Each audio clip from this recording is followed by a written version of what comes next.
Përshëndetje miq, mirë se po na ndiqni këtu në Median Amfora në episodin e 15 të podcastit Diskuto. Ne në fakt do të flasim mbi një tematikë që ju mund ta keni dëgjuar të trajtohet në emisione të tjera, në media të tjera, ndoshta edhe në episode të tjera të këtij podcasti, por që ka rëndësi në mënyrën se si shihet dhe padyshim që në kohërat pasigurta siguria e vendeve ka shumë rëndësi, siguria e vendit tënd ka edhe më shumë rëndësi, në këtë rast siguria e Shqipërisë, dhe a ka realisht nevojë të bëhet diçka për sigurinë kombëtare të Shqipërisë, a është ajo e rrezikuar, por edhe shumë tematika të tjera që lidhen me këtë temë të madhe dhe në fakt për të diskutuar këtë tematikë kaq të rëndësishme unë kam ftuar zotin Bledar Kurti, analist dhe këshilltar politik. Bledar, të falenderoj që e bërë pjesë këtij episodi. Se domi faleminderit për ftesën, komplimente për Amforën, është je një ekip i jashtëzakonshëm, miq të mirë, bashkëpunues me mua ndër vite dhe është privilegj realisht përpos edhe nder të jemi ftuar tek Amfora Media në Durrës. Faleminderit për ftesën. Faleminderit ti që erdhe dhe të falenderoj edhe për konsideratën e ngrohtë dhe vlerësojmë pjesëmarrjen tënde dhe në fakt janë shumë tematika interesante, të cilat ne do të diskutojmë tani më. E para në raport me të marrëveshjen e detit që për cilën po flitet. Pra kemi parë një takim midis kryeministit shqiptar dhe kryeministit grek, është folur nga media, është raportuar nga media që bëhet fjalë për një marrëveshje pra është folur për marrëveshjen e detit, njëra në 2008 që në 2009 që u rrëzua nga gjykata kushtetuese, tani më bëhet fjalë për një draft tjetër. Domethënë çfarë do të di publiku në raport me apo fiton Greqia det nga Shqipëria apo ka diçka që mund të Po nis thjesht. Tashmë dhe pa dhënë përgjigjen, edhe pa shtëruar si çështje, publiku shqiptar tashmë është i ndarë, pa filluar ende së bashku diskutimit në raport me Greqinë. Pra janë disa hamendësime, patriotizma apo çështje të tjera personale, të cilët shqiptarët kanë patur me shtetet tona fqinje, të cilat këto emocione ose sentimente prevalojnë mbi faktet dhe mbi çështjet si kjo çështja e detit. Ndaj unë përpara për ta thyer pak këtë stereotip të paragjykimit ndaj grekëve ose atyre ndaj nesh, pra raportet shqipo-greke, shqiptare-greke, a mund ta nis pak ndryshe? A mund ta nis me një kujtesë të 26 nëntorit të 2019-s, ku në qytetin tonë kaq të dashur ndodhi i tërmeti i frikshëm dhe pala greke, qeveria greke, brenda pak orëve, si kurseve, Turqia, Italia, Suedia, kanë ardhur nga Australia, por në këtë rast po flasim për Greqinë, dërguan 40 ekspert, ishte një ekip i cili erdhi për të ndihmuar në nevojë, brenda pak orëve, madje edhe një qen Kenajn që njihet, pra kënënda, cilët për të gjurmuar ata që ishin në rënoja. Pra, çfarë duhet të them me këtë? Ta nisim njerë me gjërat humane, njerëzore, raporte të mira të cilat ne kemi qoftë jo vetëm me Greqinë, po edhe në shtete tjera fqinje. Por duhet ta nisim nga kjo për ta zbutur pak atë ndasi në opinionit publik sa herë përmendet Greqia. Dhe kur bëhet fjalë për çështjen e detit, sigurisht që me njëherë fillon në mendjen e njerëzve, të cilët pa i akuzuar as pak, po duke justifikuar çka ndodhur me Shqipërinë tonë të dashur, ndër shekuje, sidomos në dekadat e fundit, gjithmonë është ideja hamendësimi i tradhtisë kombëtare, i shitjes së dellit, i shitjes të mirës publike, apo interesave në shfrytëzim të interesave politike. Dhe tjetra, analistët e sotëm, me cilin ka politik ishin në 2009, sepse akuzuan pa i hyrë politikës brendshme. Por marrëveshjes së parë 2009-s, njëra palë akuzon të tjetrën për shitje të territorit, ose në këtë rast të ujrave të shqiptare. Tani më ka një ndrim, pra thoni, ka një switch. Tani kalon pjesa tjetër, e cila akuzon qeverinë aktuale për marrëveshjen 2018-s e tashmë sapo takohet kryeministri i Shqipërisë Rama me Mitsotakis, çfarë ndodh? Direkt rikthehet kjo për debat dhe konsum të brendshëm. Përse tani duke u kthyer tek një përgjigje serioze. Çështja e negociatave apo zgjidhjes për atë çështje, të gjithë duhet ta pranojmë që është shumë delikate. Po. Kërkon ekspertët më të mirë të ligjit ndërkombëtar, të ligjit të marinës, të ujrave, dhe mbi të gjitha kërkon profesionist të mirë të çështjes së marinës dhe njerëzit më të kualifikuar që kanë të dyja palët. Dhe në këtë rast, unë e di ju e keni studiuar në Amerikë, u pyet sekretari i shtetit Rubio në çështje me negociatat, çfarë diskutuan me Putinin apo me palët të tjera. Dhe tha, kjo është e pamundur, si mund t'ja kërkoni sekretari i shtetit çfarë negociohet në tavolina. Për shkak se e gjithë sekreti i diplomacisë është që t'jemi komod, pa unë gjithuar. Për ndarë detaje. Për ndarë detaje. Që nuk duhet dalin media. Për nuk duhet të dalin media. Jo për shkak të ndalimit të dhënies së informacionit, por për shkak të delikatesës që ka negociatët. Në këtë rast, ku jemi sot? Ne jemi sot që është rënë në parim dakord midis dy qeverive, që kjo çështje të zgjidhet në gjykatën ndërkombëtare të drejtësisë që është në Hagë. Dhe automatikisht ne mund të themi si e ka zgjidhur një gjykatë të tillë çështjet më parshme. Nuk ka patur humbës dhe fitues, për të vërtetës, kanë gjetur një vit të mesme, pasi edhe vetë gjykata nuk mund të hyjë në marrëdhënie midis shteteve.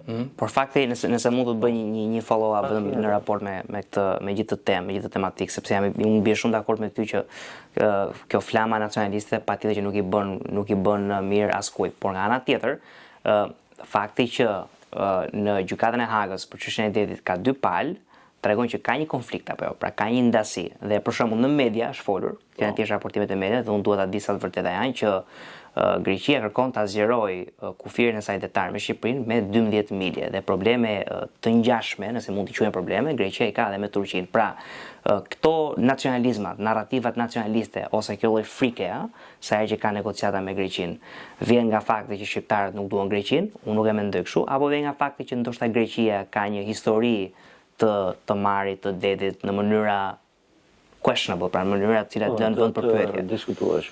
Të diskutueshme. Personalisht mendoj të dyja shtetet të shkojnë në tavolinë ose përpara gjykatës së Hagës me argumenta, me të drejtat e tyre në mbrojtje të shteteve përkatëse. Unë nuk e besoj kurrën e kurrës se pavarësisht që spekulohet, shitet, tratohet adeu etj. Kushtetuta e Shqipërisë nuk preket sikurse dhe gjykata kushtetuese rrëzoi marrëveshjen e 2009-s. 9-0 apo 8-0, se mbem. Sigurisht. Pra, i lëmt, ju lutem, konsumin e brendshëm, veteja të brendshme, që është në natyrën e vetë politikës. Për në këto raste, kur bëhet fjalë për nenin 2 të Kushtetutës së Republikës së Shqipërisë apo për nenet të tjera të cilat synojnë integritetin territorial, dhe kur themi shteti shqiptar është i pandashëm, është edhe si njësi unitar, pra, si shtet unitar. Pra, duhet kemi parasysh që nuk janë gjërat kaq të thjeshta siç bëhen në media. Fatkeqësisht, zoti Domi, jemi kthyer në një epokë alla mediatike të lehtë. Pra, momentin që publikon çdo opinion vetëm për të bërë like ose share, unë mendoj duhet jemi shumë të kujdesshëm. Unë e vlerësoj Amforën, jeni shumë serioz në çdo studim tuaj dhe mbani përgjegjësi për atë që ju shkruani apo publikoni. Ndërkohë, sikurse edhe media kombëtare e bën këtë gjë. Por ama kur shfrytëzohen situata të debatit lirë etj, është nën petkun e lirisë së fjalës. Sigurisht. Dhe spekulohet shumë edhe ligjërisht je i mbrojtur. Por askush nuk e shkruan, nuk guxon ta shkruaj dhe të mbaj përgjegjësi në një gazetë të printuar, e cila ka efekte ligjore më pas. Dhe kështu që kemi një vorbull idesh, analizash, opinionesh të pa kontrolluar, pra, të pa filtruar. Përfundojnë sikurse edhe bisedat tona në kafenet e Shqipërisë, cilët bëjnë politika, geopolitika globale për luftat të tretë botërore, ku në kafenen e Lagjës. Po. Kësaj, unë mendoj duhet të jemi të matur. Duhet të jemi shumë të matur që opinioni publik të jetë kujdesshëm dhe të gjejë mekanizmat e duhur, legjitim dhe madje tani, kur ajo qeverinë shqiptare, kjo qeveri sot, më ndodhi kjo çështje zgjidhet pas 10 viteve, është qeveri tjetër, etj. Populli shqiptar duhet të mbrojë interesat e veta dhe duke gjetur mekanizmat për të shtyrë qeverinë e vet, për të zgjedhur grupin negociator më profesionist të mundshëm. Edhe fjala adretar nuk do shkonte në këtë mes, sepse është çështje teknike dhe ligjore e nivelit shumë të lartë, sepse jo gjithmonë gjërat janë të qarta, ose si thot bardëzi, sistemi zakonisht. Ka disa diskutime dhe ka edhe silueta gjeografike cilët janë të pa precedent, të cilët kërkojnë trajtim veçantë. Shiko, bie dakord me ty në sensin që edhe në fakt edhe pyetjen tjetër e kam në raport me dezinformimin e medias, por një gjë që doja të shtoja këtu, bie dakord me ty në aspektin e nevojës për të mos lejuar narrativa, ndjes tratative ose marrëveshje të këtij lloji të impaktohen nga ato, si thosh, rrymat nacionaliste apo patriotike apo popullore të cilat qarkullojnë në kafene apo në media apo në thetar. Por nga ana tjetër, siç ka nevojë që ne të kemi teknicien, të cilët ne na përfaqësojnë në mënyrën më të mirë, ka nevojë që Shqipëria të ketë një qëllim final. Dhe unë për shumë mendoj që nuk është gabim që në opinionin publik shqiptar ka një debat për shumë mbi pse po bëhen këto diskutime. Aq më tepër pastaj duke përmend faktin që kjo marrëveshje e vitit 2009 u rrëzua jo me 5-4 nga gjykata kushtetuese, u rrëzua me 9 vota, pra rrëzua në mënyrë unanime. Pra kjo për shembull të kërcet me mendjen tënde të thuar pse një gjykatë shqiptare, gjykata më e lartë shqiptare në vitin 2009 në një marrëveshje deti që ne kemi me këtë vendin tjetër, këtë marrëveshje ka konsideruar jo kushtetuese me 9 vota. Pra kjo mendoj unë bledar është arsyeja. Përveç, shiko, ka njerëz të paguar sa duash, nuk diskutohet që ka njerëz që paguajnë për çfarë Greqinë. Por ka edhe shumë njerëz të tjerë që thonë dalë se kjo marrëveshje u hodh poshtë sepse gjykata kushtetuese e konsideron të anti-shqiptare. A mos vallë ka rrezik të kemi edhe një marrëveshje tjetër të tillë? Kjo është ndoshta frika që kanë njerëzit kur e diskutojnë këtë tematikë. Patjetër, frika është lind së bashku me njeriu, edhe shumë qenie njerëzore kanë frikë edhe kur fiket drita në natën tek dhoma e gjumit, por a mund të shek dy elemente, lutem, dhe tani po ju thatë cili është qëllimi final. Po të diskutoni me çdo biznesmen ose persona të cilët janë negociatorë në gjitha fushat, biznesi ose në politikë, qëllimi final është ajo që është i fshehur gjithë kohës. Përndryshe nuk ka më nevojë për negociata. Pra, të dyja palët, po e heqim tani tashmë çështjen e detit. Po çfarë do gjë tjetër, çështje tjetër, negociohet ajo që është qëllimi final, bëhet gjithmonë e fshehur në mendjen e personit. Dhe e dyta, në raport me opinionin publik. Vërtet opinioni publik nuk duhet të ndikojë tek këto çështje. Por është një shpat me dy tehe, sepse nëse shtetari, drejtuesi i një partie, kryeministri i Greqisë apo i Shqipërisë, shikon që nëse anohet publikisht, shpreh publikisht kundër negociatave ose çështjeve të tilla, ka përfitime politike për zgjedhjet. Ka incentivën që të shpreh publikisht. Ja ku komplikohet çështja. Po. Kësaj unë mendoj duhet jemi shumë të kujdesshëm dhe të gjithë jemi të matur ku shprehemi për këto gjëra, sepse bëhet fjalë jo vetëm për Greqinë, por për këto shtetë tjetër, dhe sidomos me Greqinë, cilët jetojnë 500.000 shqiptarë, të cilët deri në vitin 2018 Greqia ka patur 1.2 miliardë euro investime, kanë rënë tashmë për shkak se pati krizë ekonomike e Greqia, por t'i lëm këto dhe ndoshta kemi patur lohatjet tona në marrëdhëniet tona, por nesër mund të jenë shumë të mira. Sigurisht, jo marrëdhënie. Urojmë që kjo marrëveshje t'i forcojë marrëdhëniet tona me Greqinë apo edhe me shtetet tjera fëqinje. Këtë dua dhe unë. Në marrëdhëniet shqiptaro-greke, si marrëdhëniet e çdo vend me fëqinjen e vet ka probleme kryesisht, nuk është gjë e re dhe ne me Greqinë qoftë çështja e pronave të çanëve, qoftë ligji i luftës, janë probleme që ngelen problematike. Megjithatë, blen thuhet ai që the ti, që Shqipëria dhe Greqia tani më kanë një marrëveshje të njëjtësisë mirë dhe rrojnë mirë e bukur me njëri tjetrin si dy vende, si dy kombe. Për të kaluar për të ndru pak tematikë, se ti përmende pjesën e narrativave, nuk e përmende tamam verbatim, por e ceke, narrativa dezinformative. Për shembull, çka kemi vënë re si media Amfora, dhe unë si analist tu, dhe duhet ta di dhe mendimin tënd, janë këto narrativa të cilat vijnë nga faktor beligerant të jashtëm, që në Shqipërinë e konsiderojmë si faktor antiperëndimor, pra Rusia, Kina, Irani etj. Sa të ekspozuar është Shqipërinë te këtyre tre faktorëve, po edhe të tjerëve nëse.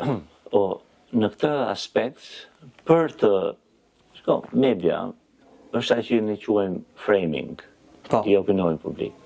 Pra, media kornizon mendimin e opinionit publik. Për t'ja thënë pak më thjesht, nëse më lejoni ndjekësve, pra, në qoftë se Amfora në këtë rast deri në qytetin e Durrësit dhe pyet 5 qytetarë çfarë mendoni për këtë çështje, kanë gjuhën nga media. 3 prej tyre mund të thonë jemi kundër, 2 mund të thonë jemi pro. Çfarë do ndodh në qoftë se Amfora jep vetëm transmeton, le të themi, vetëm përgjigjen e atyre të dyve të cilët thotë jemi pro. Pra, po ta magnifikojmë tani, media në shumtën e rasteve bën këtë, kornizon opinionin publik, indukton mendime, induktuar, ndërkohë që e vërteta është ai që quhet pasqyra e Overtonit, the Overton window, pra lista e mendimeve që pranohen nga shoqëria. E nisim pra nga rëndësia që ka media. E dyta, kemi problematika për shkak sepse rrjetet sociale, YouTube, kanalet caktuara, një individi vetëm madje ka hapur edhe media me shumë ndjekës, janë ato influencers, blogerët e mëtheta. Edhe legislacioni e ka vështirë. Dava ignorantës shumica, por s'do qoftë. Po sigurisht. Të lirë jetojmë. E kam në një nga mediat kombëtare, bëra një krahasim. Thash po ju them, vitin që vjen, 2027, në Shqipëri zhvillohet samiti i NATO-s. Vjen presidenti Shubaz dhe presidenti shteteve anëtare të NATO-s nga 32 vende. Të postojmë një lajm të tillë, do marrim 2 like, 2 përqime, një share, Big Brother i 180 shikime. Pikërisht. Pra, dhe duke dalur tek influenca, disinformimi i qëllimshëm, antiperëndimor, apo për qëllime të caktuara, apo më kryesorja, nuk kisha ndërmend ta përmend, por zbatohet në këtë rast, është e frikshme. Aktualisht kemi rritje të antisemitizmit në botë, islamofobisë, persekutim të krishterëve, sulme të koordinuara ndaj shteteve të caktuara Izraeli etj., sulme ndaj presidentit Trump, duke e bërë qesharak në shumë meme etj., të cilat të janë shumë serioze dhe koordinohen sigurisht nga është njihet tashmë efekti mediatik që nga Goebbels i Adolf Hitler, i cili as shumica e gjermanëve as nuk e dinin se ç'bënte nazizmi në pjesën tjetër jashtë Gjermanisë, krimet më shqyrtëzore. Përse? Sepse propaganda. Sikurse dhe Ruel, unë i përkas brezit të lindur në regjimin komunist, që edhe shumë prej nesh ne nuk dinim realisht se ç'po ndodhte. Është e njëjta gjë në forma të reja. Kemi spin doktorat, pra, mjekët e spinimit. Po patjetër, propaganda. Ka ndodhur, ishte leksion shumë i gjatë për efektin e marketingut ose të propagandës apo të medias, sepse ka ekzistuar media që shkojnë me faraonëve, me obeliskët dhe piramidët, jo më sot. Por ai që duhet theksuar, duhet të ketë një lloj kontrolli legjislativ në raport me të drejtën e fjalës, apo me të drejtën e mendimit, apo me shfryrjen e ideve të lirshëm të individëve, për duhet të ruajtur balancë. Pra, mendon që duhet ketë ligje që kufizojnë lirinë e shprehjes në media? Jo, sepse edhe kjo duhet të interpretohet nëse unë do thoja po. Pasi duhet të ketë diçka, nëse liria e fjalës cënon grupe të saktuara të besimit që pra cënon pikërisht nëse ti ke këtë liri, cënon lirin e fituar me gjak, që është liria e besimit, e mendimit, e të mbledhurit, e protestës, Nuk mund të kemi një liri kontradiktore. Nëse mund të ngacmoj për bërë pushback, por për të bërë një bisedë interesante, sepse unë për shumë gjithmonë kam qenë i bindjes, edhe duke parë zhvillimet në Amerikë dhe në Perëndim, pra çka kemi parë ne nga e majta në Perëndim është që ata në emër të hate speech, pra të shprehjes së urrëties, të shprehjes së urrëties, ata kanë në një farë mënyrë kanë ndaluar edhe lirinë më bazike të njeriu për të folur. Pra unë për shkak mendoj që ti mund të thuash çfarë duash, mund të jetë edhe hate speech në thojsa, mund të ofendosh një grup tjetër, por nuk duhet që shteti të vijë dhe të thojë çfarë do thuash. Ajo çfarë mund të bëhet është që media në fjalë, në rast se e di që dikush është antisemit apo dikush bën propagandë pro Kinës apo pro Iranit apo pro Rusisë, nuk e fton fare. Po në momentin kur ai është i ftuar, ai thot çfarë do dhe shteti nuk duhet gjobis.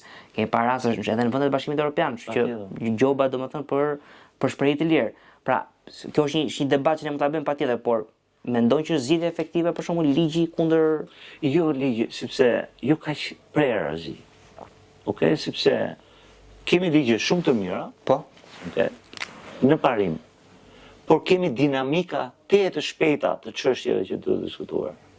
Dhe ka një mospërputhje kohore, dinamike midis legjislacionit në fuqi, po, dhe çështjeve të cilat lindin dita ditës, nëse jam i qartë. Po pikërisht pra ligji nuk ja vlen të bësh ligj për atë punë, sepse kërkohet një lloj konsensusi së paku mediatik. Më lejo më preke pak tek diçka e cila është të shqetësuese për mua. Sa fatlum jemi ne në Shqipëri, kur unë them kam një vajzë, ndërkohë që këtë fjali nuk mund ta them në një shtet tjetër, shumë modern se sa Shqipëria. Sa fatlum jemi ne, kur unë them unë besoj në Zot, një shprehje që ndoshta nuk mund ta them në një vend tjetër, qoftë perëndimor. Ose ka vetëm 2 gjini për shkak, sa mund ta thuash. Pikërisht. Pra, dhe unë them burr grua, familja, kjo është baza. Me këtë që unë sapo thash në një vend tjetër, ndoshta do shkarkohesh nga puna apo do përsekutohesh. Dhe unë mund të dal të lutem për një të varfër në rrugë dhe nuk më arreston policia, ndërkohë që ka ndodhur dhe ndodh sot. Jashtë klinikave të abortit ka pasur raste që janë lutur në vit. Në Skoci, në Angli, vende të tilla. Nuk duhet i hyja shteteve përkatëse, apo eustazia, apo çuditërave, të cilat për mua janë çuditëra. Por kthehemi tek media, desinformimi, dhe a janë këto të qëllimshme, apo është thjesht progresi i shoqërisë? Po sikur të janë të qëllimshme, po sikur janë pikërisht thjesht nxjisë ndjekësit tuaj. Nuk janë thjesht zhvillime liberale, progresive, që ka individi për të ecur me ritmet e kohës. Po sikur të janë të qëllimshme për të shkatëruar vetë strukturën e një kulture të caktuar që është kultura perëndimore. Po, qytetërimi perëndimor, pra Western civilization. Dhe ku bazohet i gjithë qytetërimi perëndimor? Nuk do të bëjnë ndërsi fetare këtu, po marrë ka e përbashkëta e gjithë besimeve fetare, familja. Institucioni i cili i ka ekzistuar çdo perandorie, çdo sulmi, çdo ideologjia, është institucioni i familjes. Dhe fatkeqësisht po shkatërrohet qytetërimi perëndimor pikërisht nga këto themelet që kanë qenë që në kryet e herës dhe që kanë ekzistuar për mijëra vitesh familja. Po sikur të jetë i qëllimshëm që janë aktorë të tretë, të cilët... Jo, ajo është i qëllimshme, pra një prej gjërave që ne kemi ftuar dhe ekspertë të tjerë, kemi Median Fora dhe... Unë besoj që është i qëllimshme. Unë kam qenë gjithmonë... Por dohet ti ngacmoja pak në eksitant që të fillojnë të mendojnë me critical thinking. Patjetër, me mendim kritik. I kam qenë gjithmonë i bindjes edhe majta ekstreme, edhe djathta ekstreme, po duash, në Evropë, në SBA, edhe në Shqipëri, janë të financuar nga shtetet të cilat duan që Evropa dhe Perëndimi të jenë përçar. Rusia, Kina, ndoshta dhe Irani. Media çfarë roli duhet luajë? Se ne deri tani kemi folur për nevojën për të pasur kode, ëh? Sidomos këto, për shembull tani ka një luftë Iran. Ka shumë njerëz që dalin dhe mbrojnë Iranin. Çfarë do të bëjë media për të filtruar zëra jo të konfirmuar? Jeni media. Po. A e dini ju në Nicaragua sot, në Nicaragua, Amerikë Latine, që dihet besimi tyre çfarë është? Katolik, patjetër. A dini që ndalohet prurja e biblave në Nicaragua? Është hera e parë që e gjenda, shumë interesante. Pikërisht. Dhe dalë ke kjo, pa ju vënë pozit. Jo. Okej? Dalë ke kjo, çfarë mund bëjë media? Të gjurmojmë këto raste, të marrim të shembuj të këqij, dhe t'ja bëjmë me dije opinion publik. Shqiptar në Durrës, ku ne jemi, në Shqipëri, apo tjetër ku. Në qoftë se agjenda e shkatërrimtarëve është për ta gryer sistemin nga brenda, sistemin qytetërin perëndimor, dhe të kundërvihemi me argumenta dhe prova të tjera, me fakte të tjera, të cilat kundërbalancojmë pra informimi më i qëndësishëm i mediave. Pikërisht, sepse do shpenzonim energji pafund, sepse zgjedhin edhe mjetet të tjera. Por edhe mos ftimi për mediat e mëdha, për mediat mainstream që kanë emisione prime time, edhe mos ftimi individëve që dihen që bëjnë propagandë për një vend apo për një vend tjetër, pa dashur për modemra. Absolutisht, madje kemi arritur në pikën që i dim. Dallohen lehtësisht. Dallon lehtësisht. Kësaj media do të jetë shumë e përgjegjshme, jo për interesat e veta të biznesit, apo dhe personale, apo ideologji personale të drejtuesve të mediave, por për shqiptarinë, për traditën, për vlerat, për kulturën, për qytetërimin perëndimor. Dhe për fëmijët e tyre. Këtu është gjithmonë ajo që në anglisht quhet ethical dilemma, pra dilema etike midis dëshirës së një media për të fituar dhe fitimi arrihet duke nxjerrë programacion si Big Brother dhe duke pas njerëzin që e shef në mënyrë masive. Dhe tjetra, po të jesh në Kuvendin e Republikës së Shqipërisë, dhe vjesh përpara dilemës që nuk do jemë deputet me këto privilegje vitin që vjen. Pse ti dal kundër kryetarit? Që dal kundër... Kur mund t'i servilosën kryetarit? Sigurisht. Dhe ti do votosh diçka që ti se beson, që ti s'do doje për fëmijën tënd, po marr një shembull. Dhe do marr... Në këtë rast, i bëj një apel për kodin e familjes, ligjbërësve të Kuvendit të Shqipërisë.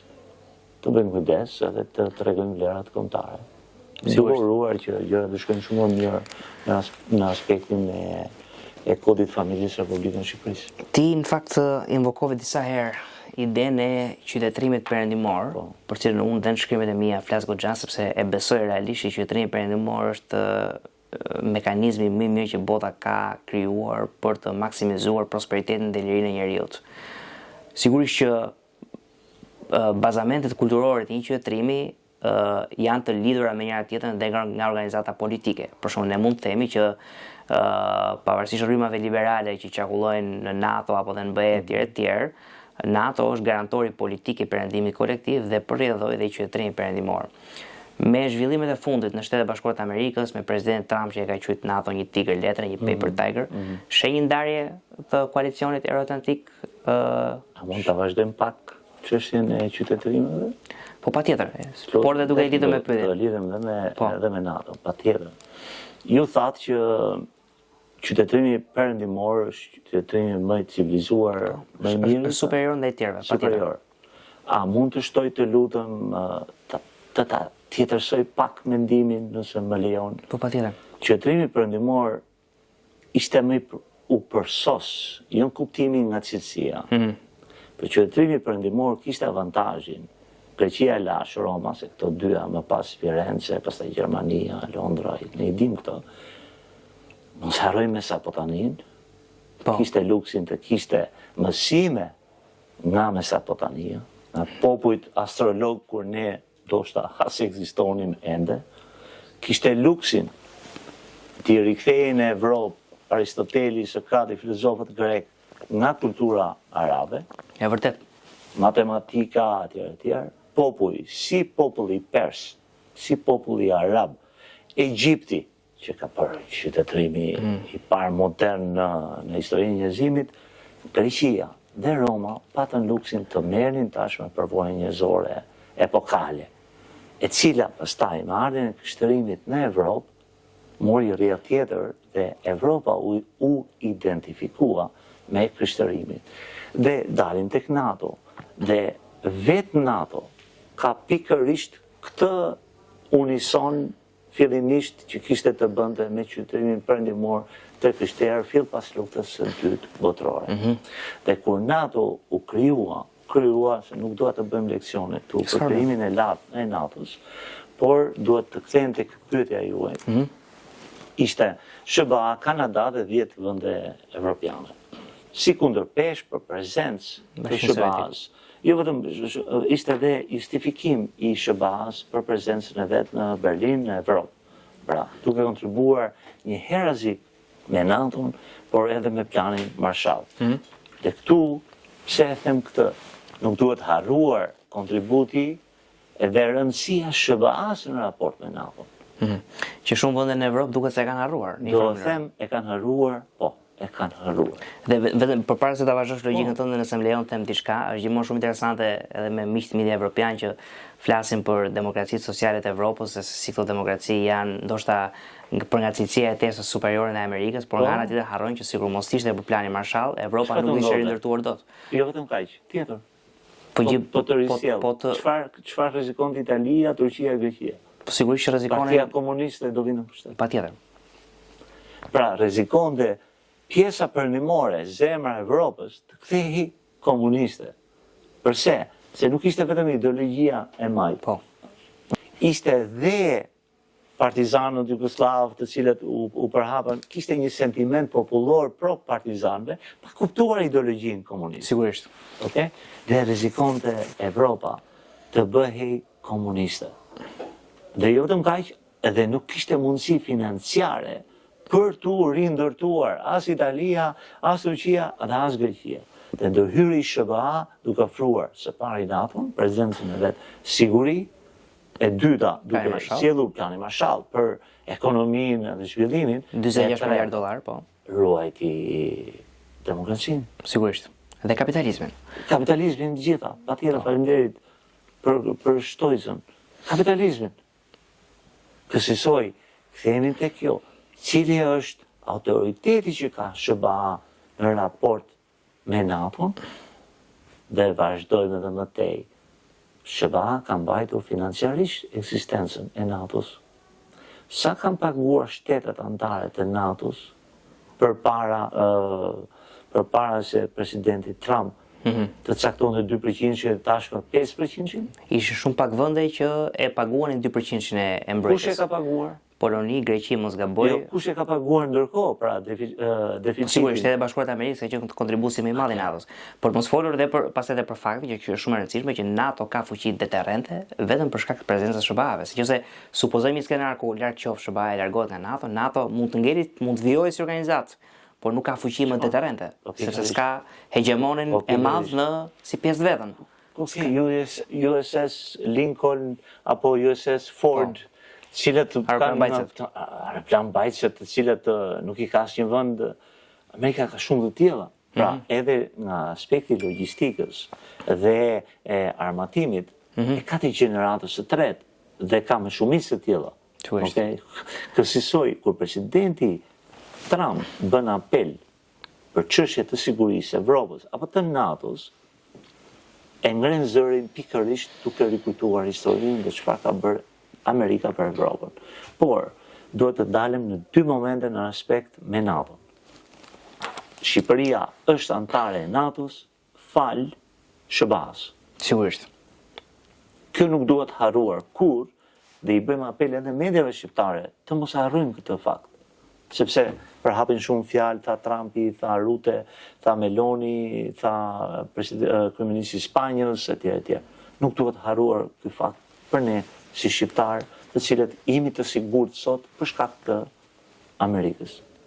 Dhe tjetra, pavarësisht debateve që ka për brenda NATO, nuk bëhet fjalë për shtetet vogla, politikat vogla, apo politika lokale, midis partive. Të bëhet fjalë midis shteteve, siguria ndërkombëtare shumë më e rëndësishme se sa zënka apo deklarata. Pra mendoj që janë zënka të cilat nuk ndikojnë në jetëgjatësinë e NATO-s, thotë. Absolutisht. Unë mendoj NATO ka qenë, është, do jetë dhe do zgjerohet sipas planifikimit që ka vetë. Për mua nuk rrezikon. Me SBA-n brenda. Absolutisht, po absolutisht. Unë nuk e shoh NATO pa SBA-n Po sigurisht. është e njësuar.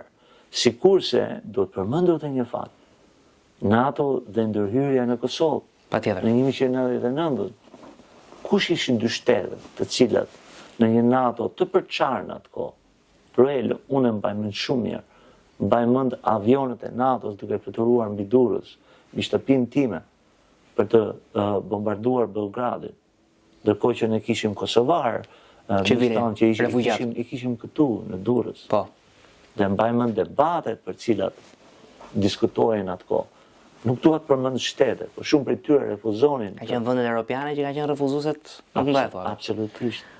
Dhe siç edhe gjatë historisë në fakt, me përjashtim ndoshta të Gjermanisë, të Austro-Hungarisë, Italisë, vendet europiane kanë pasur një qasje pro Greqisë, pro Serbisë, pro Malit të Zi, pra një qasje jo dhe aq për të mbajtur të kthehej shqiptare. I gjës. Nuk ka shqiptar i Brexit tim, ndoshta Brexit tuaj, ndoshta duhet ju informojmë edhe më tej. SBA dhe Britania Madhe kanë thënë ne do shkojmë, do ndërhyjmë kundër këtij gjenocidi dhe do rrëzojmë Miloševićin. Pas deklaratës decisive të Clintonit dhe Tony Blair, shtetet aleate të NATO-s ndoqën SBA dhe Britania. Pasi kishte përçarje.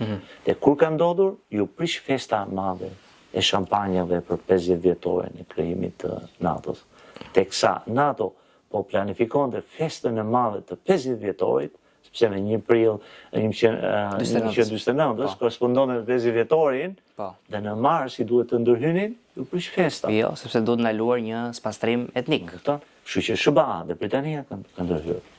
Kjo nuk duhet harruar. Dhe kjo shumë më vjen mirë që e përmend këtë gjë, sepse ne edhe në episode të tjera kemi folur për këto narrativa dezinformative në raport për shembull me zëra të ndryshëm që thonë që Kosovën e lëshiroi UÇK-ja. Tani sigurisht UÇK-ja ka pasur rolin e vet, por pa bombardimin e pozicioneve serbe nga Shtetet Bashkuara të Amerikës dhe nga NATO, Kosova nuk lëshiroi dot. Dhe UÇK-ja ka qenë në koherencë me vendet perëndimore të NATO-s, me SBA, Britani dhe vendet të tjera. Duke lidhur këtë edhe me tribunalin e Hagës për heroinjtë e Kosovës. Dhe mos harrojmë që prokurori i tribunalit Hagë, ish prokurori, ai nuk është më, ka qenë dhe prokurori që pati një rast kundër presidentit Trump, Jack Smith. Të tilla gjëra e vërteta historike është ata janë heroinjtë e Shqipërisë, Kosovës, shqiptarisë.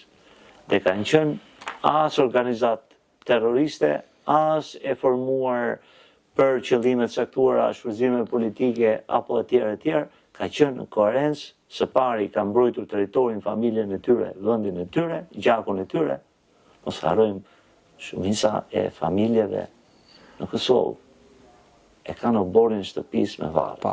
Pra kanë të vrarë, pra që gjithë familja nga lufta. Kanë oborin e shtëpisë me varre. Dhe UÇK heroj të përjetshëm.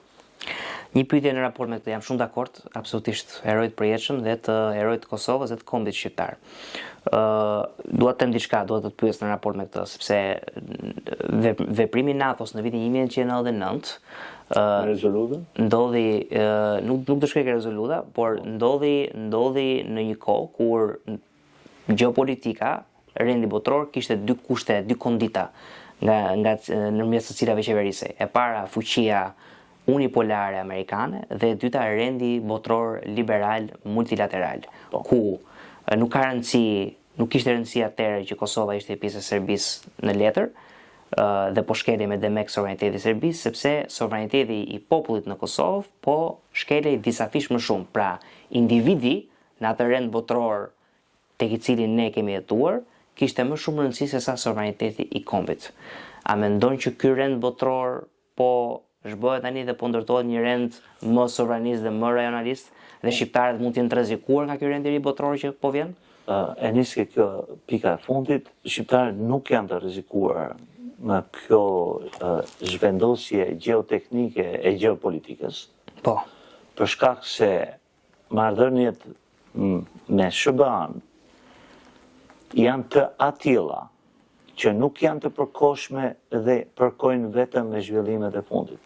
Marrëdhëniet e Shqipërisë me SBA-n, po kthehemi sërish në histori të bëjmë mirë që bën. T'ia kujtojmë të gjithë mediave shqiptarëve apo kujto tjetër të kujtoj që ne kemi sovranitetin ton territorial dhe si shtet fal SBA-s. 14 pikat e Woodrow Wilsonit, për shembull, një prej rasteve. Po pikërisht. Dhe në konferencën e Versailles, ka qenë vetë presidenti Wilson, presidenti SBA-s, ku ndrejt të gjithë presionit për ta glabëruar Shqipërinë, ka dalë në mbrojtje të integritetit dhe sovranitetit të territorit të Shqipërisë. Sepse ka një keq kuptim ose le të themi një harres. Të gjithë mendojnë vitin 1912. Ngrit flamë muri? Po. Dhe këtu mbaroi çdo gjë, Shqipëria është pavarur. Ne kohë ne ishim pavarur, ne ishim të coptuar në atë moment. Jo, pra, është mirë, kthehemi tek edukimi e atyre që na ndjekin. Kishte serbët në Durrës. Ne kishim të fragmentuar, nuk ishte sigurisht e plot ajo pavarësi, kërkonte kohën e vet dhe kërkonte sovranitet territorial. Lëvizja Dumbabës e tjetër që donin të kthim në Osmanët. Lufta parë botërore 2 vjet më pas. Kush do shqetësoj për sovranitetin territorial ndërkohë që ishte the Great War. Po. Lufta më e madhe. S'kishte parë bota një luftë tillë. Mbaron lufta. Dhe sigurisht që vendet e mëdha duan të kollaborojnë të vogla. Ky ishte momenti që ne rrezikuam shumë. Fal Konicës, fal Nolit, Vatrës, po. Patriotëve shqiptar, kemi patur nga Korça, kemi patur delegat shumë patriotë cilët kanë shkuar personalisht në Versailles për të diskutuar me delegacionin amerikan. Dhe ishte presidenti Wilson, i cili ka thënë integriteti, sovraniteti, territori i Shqipërisë nuk preket. Një. Dhe më pas, pse them, Shqipëria nuk rrezikon në këtë pjesë, sepse jemi në anën e dur të historisë. Dhe në qoftë se a ka zhvendosje gjeopolitike, a ka një reset në kuptimin jo të great reset që ishte planifikuar. Po. Ai që nuk do hani mishë dhe do jeni të lumtur. A ka një reset, pra një reformatim i gjeopolitikës, mendoj që çdo qytetar i thjesht, qoftë i pashkolluar në çështjet e historisë apo politikës, e kuptojnë që ka një zhvendosje totale. Saqë pra po shkrim drejt një rendi të ri botror, pra një rend që nuk është liberal. Edhe ato librat të teksteve shkollore duhet të rishkruhen, sepse ndoshta nuk hyn shumë në punë si të paktën. Por gjithmonë do të kemi kujdes nga ekstremitetet, sepse për shembull, po të dëgjosh komentatorin konservator në Amerikë Tucker Carlson, ai për shembull është një prej zërëve më revizionist të historisë. Për shembull, vajti nuk e di ti do ta kesh parë pa që vajti. Edhe unë Tuckerin e ndjek shumë. Ka gjëra që Tuckeri thotë që janë të mira, ka edhe gjëra që janë shumë negative, por një prej gjërave që i ka bërë që vajti në Moskë i bëri një intervistë me Putinin dhe vajti një supermarket dhe tha shiko sa bukur supermarketi rus. Edhe metron e gjitha. Sa të lira janë gjërat, por pa marrë parasysh rrogat në Rusi. Pra mendon që edhe në kaun e djathtë të politikës ideologjike në perëndim ka eksese siç ne kemi parë nga krahu majt, po ndroj pak tema po i kam parë shumë. Shqetësim për mua është qëndrimi i kallësën ndaj Izraelit. Po. Ose dhe kandasohet, për shembull. Interpretimi që i bën koncepteve biblike. Ndoshta jo të gjithë janë të informuar për çfarë çështje. Pra flet për Antikrishtin, përzjedh disa vargje dhe krahason me presidentin aktual të Amerikës shumë larg. Një dëgjues i thjesht ndoshta mund ta besoj, bën ca krahasime, postimi i Trumpit me këtë dhe ose ideja për shkak që Ukraina ka nisur luftën, që ne mund të mendojmë shumë gjëra për Zelenskin, por lufta është nisur nga Rusia, nuk është nisur nga Ukraina. Çështje të tilla, pavarësisht se janë njerëz me shumë influencë, Tucker Carlson etj. Dalim ndoshta ke një pikë që se kishim parashikuar në këtë diskutimin ton, sa lodhshme është për qytetarët e thjeshtë, njerëzit të cilët punojnë të gjithë ditën, kujdesen për familjen, sigurojnë familjen, i duhet të verifikojnë çdo informacion që ushqet. Është strapatësuese. Për çdo lajm që ne dëgjojmë, një koment që marrim, unë personalisht, unë verifikoj gjithçka. Pse thuhet NASA tha që kjo.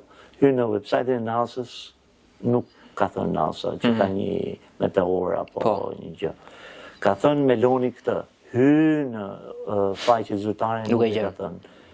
Sa lodhshme është kjo bërë një dite? Dhe sa e poshtë është nga ata që e bëjnë, për shumë ne kemi parë rastin, po ndroj pak tematika se jemi politik, po flasim për pjesën e dezinformimit, doli lajmi që kryetari i bashkisë së një kryetari i bashkisë një bashkie në jug të vendit, me Demek, ishte me HIV, edhe punonësit e tij po ashtu ishin infektuar me HIV. Mori lajmi dhën në një kohë kur s'kishte asnjë provë për këtë gjë. Jo vetëm ai, çështja është shumë më komplekse se ka. Po sigurisht se kjo është më banale, ja, por shumë komplekse kjo. Marrim rastin, në qoftë se lajmi është përhapur në mënyrë të rrem, se nuk duhet të bëjmë as gjykatësi në këtë studio asgjë. Është vepër penale. Patjetër. Nga personi i cili e ka përhapur shpifje. Në qoftë se do kishte ndodhur, është vepër penale me vetdije. Quhet vrasje. Pra, realisht nuk doja që të ishte pjesë e bisedës tu, po kaq banale janë bërë gjërat. Dhe kërkohet shumë vëmendje për të verifikuar gjithçka. Po mirë, po tek fëmijët tanë, mirë ne kemi luksin, kemi mundësinë, dhe jemi të vëmendshëm për t'i kontrolluar këto. Po. Po ai që është i pa informuar, kur një kasetar ose një zë, një zë i fuqishëm ndërkombëtarisht, e këto kanë 3 milion viewers, shikues. Krahason me Antikrishtin, një figurë publike nga një pasazh biblik, mund ta bëj nesër me një pasazh nga Kurani. Mund të bëj një krahasim midis besimeve fetare të cilët ndez një luftë fetare.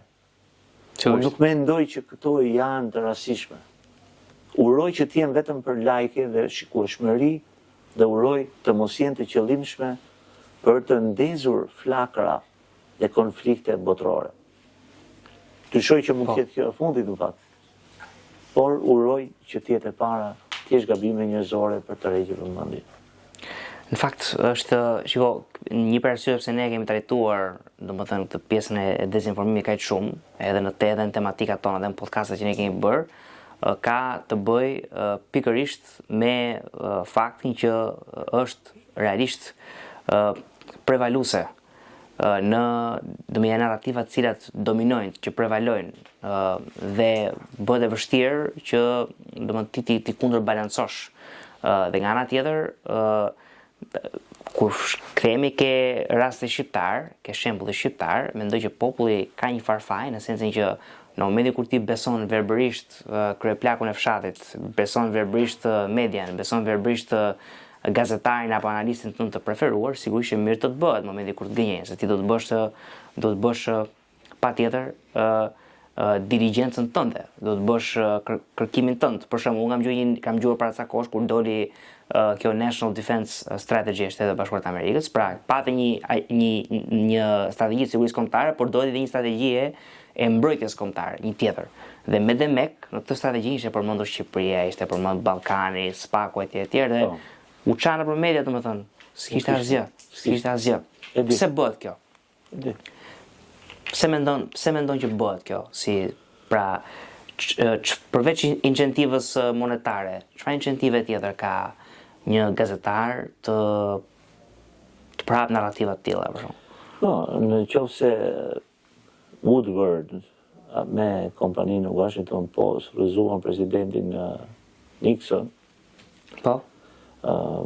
Shkak të Vietnam Papers etj. Skandalet e tilla.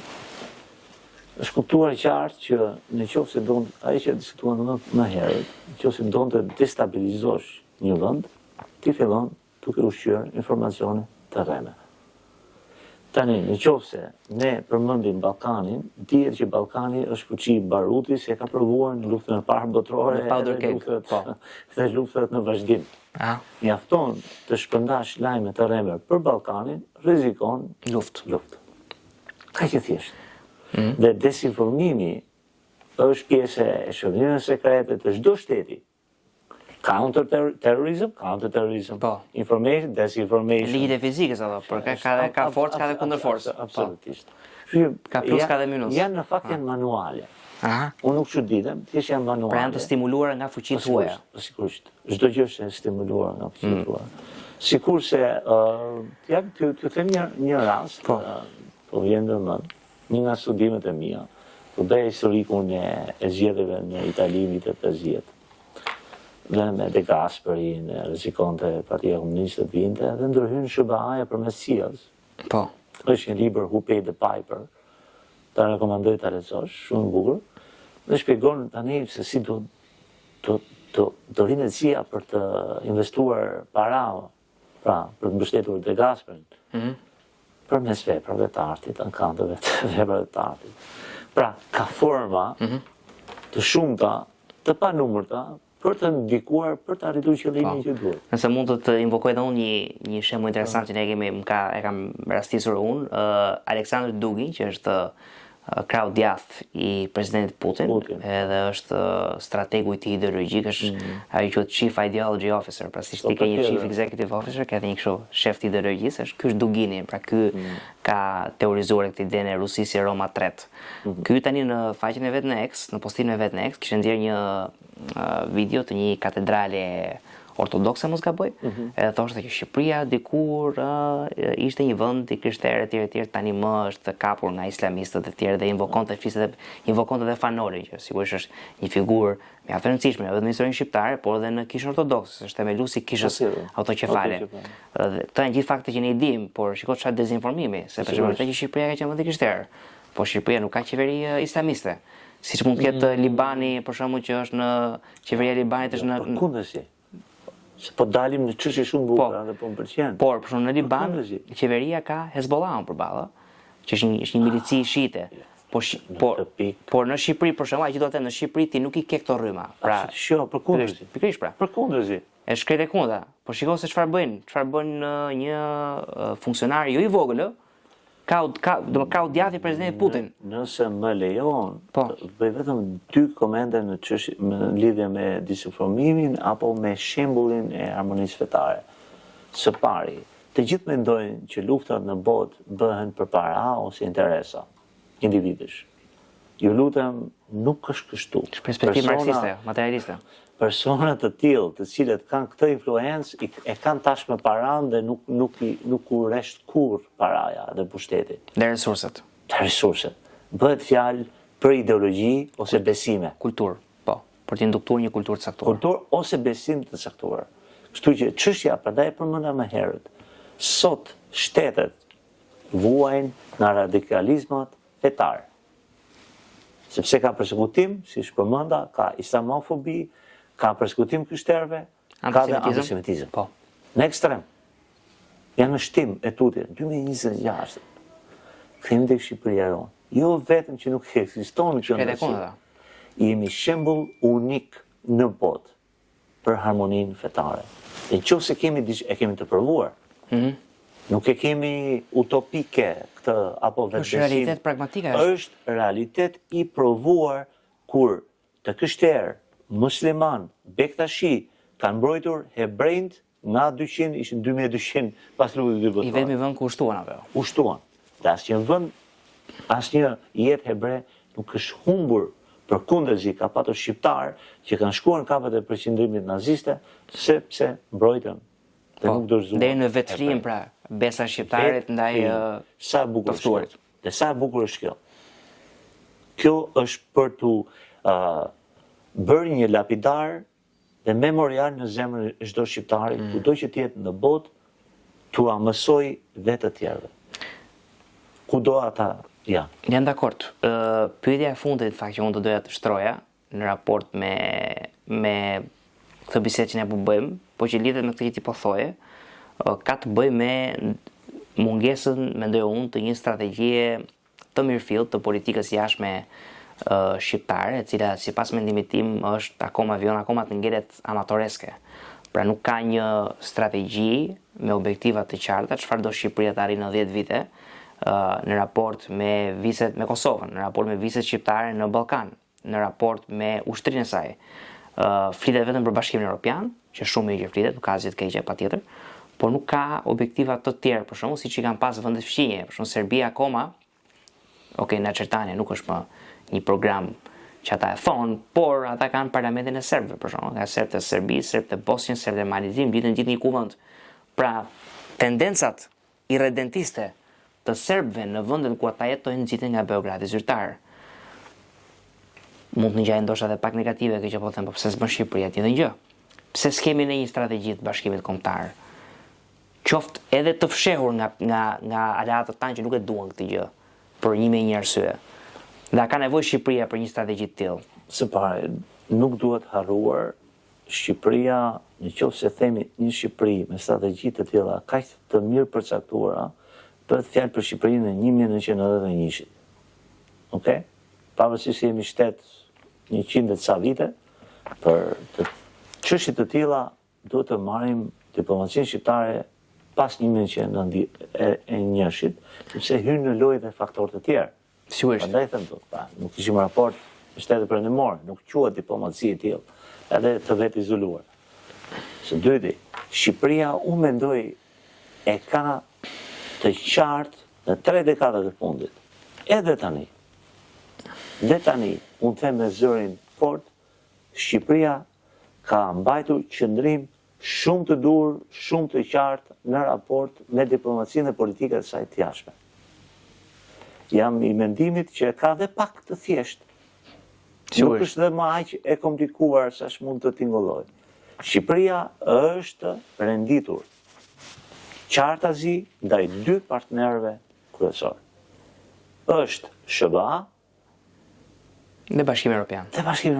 Po mirë, për shembull, janë dakord, por në marrëdhënie për shembull me Serbinë, mua më duket sikur qeveria aktuale për shembull e skip Kosovën. Pra Kosovën nuk e bën pjesë të duhet ta trajtojmë me delikatesë. Ne kemi mbështetur Kosovën, sikurse edhe Kosovën, ne kemi mbështetur Kosovën. Mos harrojmë pa bërë elozhe, unë nuk dua të hyj në politikat tona të brendshme. Tek porti i paqes në Washington DC, pjesa më e madhe e fjalimit kryeministit të Shqipërisë për kë ishte për heronjtë e UÇK-s të Kosovës. Po. Biseda për Kosovën, për heronjtë e UÇK-s, sepse Kosova ka një kryeminist tjetër me cilin zoti Rama nuk ka marrë të mira. Se për tani po degëzojmë, por më besoj për hir të minutazhit më shumë se mund të jetë gjatë. Dhe pikërisht ishte në krah të Vjosa Osmanit edhe pas përfundimit të ceremonisë. Dhe e morën si ilustrim më shumë. Shqipëria ka qenë dhe do mbetet mbështetëse e Kosovës për antarësimin e saj në NATO dhe duhet ta trajtojmë me delikatesë, absolutisht. Pse mos harrojmë, Kosova është shteti i pavarur. Dhe Kosova shikon Tiranën nga përvoja, nga historia, nga forca që ka në diplomaci. Shqipëria ka mbështetur gjithmonë. Dhe drejt e tjera. Kështu që duhet parë me shumë delikatësi të themi çështja e Ballkanit, raportit të shqiptarëve, por në raportin makro, Shqipëria, politikat e saj të jashtme kanë qenë, për mendimin tim, të shkëlqyera, pse është mbajtur fort mbas 2 shtyllave të rëndësishme. Marrëdhënie strategjike dhe shumë të mira me SBA-n, sikurse dhe ambicia, qëllimi dhe puna për të ndërsuar në BE. Dhe kjo përkon dhe pikërisht dhe me sentimentin popullor, sentimentin dhe mendimin dhe opinionin e vetë shqiptarëve. Sigurisht. Nuk ndodh në asnjë vend të botës që ka qytetarë të botës të cilët thonë jam pro Amerikës, jam dhe pro BE-s. Në shifra aq larta saç janë Mbi 90% në sondazhe, patjetër. Dhe ndaj edhe qeveria shqiptare, kush ka qenë është e do të jetë, e ka të thjesht këtë fakt, sepse magnifikon dhe transmeton sentimentin popullor kombëtar që është pro SBA-s dhe antarësimi në Bashkimin Evropian. Mendoj që është e dura ta mbyllim bisedën me këtë detaj që në fakt dihet, por që bëre shumë që e ripërmende, sepse në kuadër të gjërave të cilat po ndryshojnë, vlen të ripërmendet ajo çfarë nuk do të ndryshojë kurrë, që 2 aleatët strategjik dhe më të mëdhenj të Shqipërisë dhe shqiptarëve do të ngelen Shtetet e Bashkuara të Amerikës dhe Bashkimi Evropian. Bledar, unë dua të të falenderoj shumë që bëre pjesë e këtij episodi. Kënaqësi që të kishim. Miq të Medias Amfora, ju falenderojmë që na ndoqët dhe së bashku do të shihemi në episodin tjetër.